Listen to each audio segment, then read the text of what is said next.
এখন আমি বানাবো মাছের ডিমের পকোড়া বা বড়া বললেও চলবে। তো আমি এখানে যে কোনো মাছের ডিম নিলে হবে। আগের দিন থেকে ফ্রিজে রেখেছিলাম, তাই কালারটা চেঞ্জ হয়ে গেছে এটা ডিমটা। তো নিয়েছি পেঁয়াজ কুচি, গোটা 2টো কাঁচা লঙ্কা কুচি, অল্প একটু রসুন বাটা, বেসন দিয়ে আমি মাখবো। 1 চামচ বেসন দিয়েছি, বেশি দেবো, লঙ্কার গুঁড়ো অল্প দেবো যেহেতু। নুন, মাছের ডিমে আমি নুন দিয়ে রেখেছি আগে থেকে।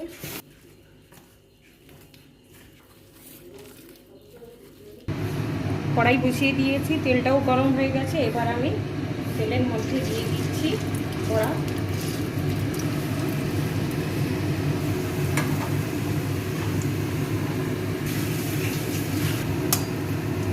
এবার আমি তুলে নিচ্ছি।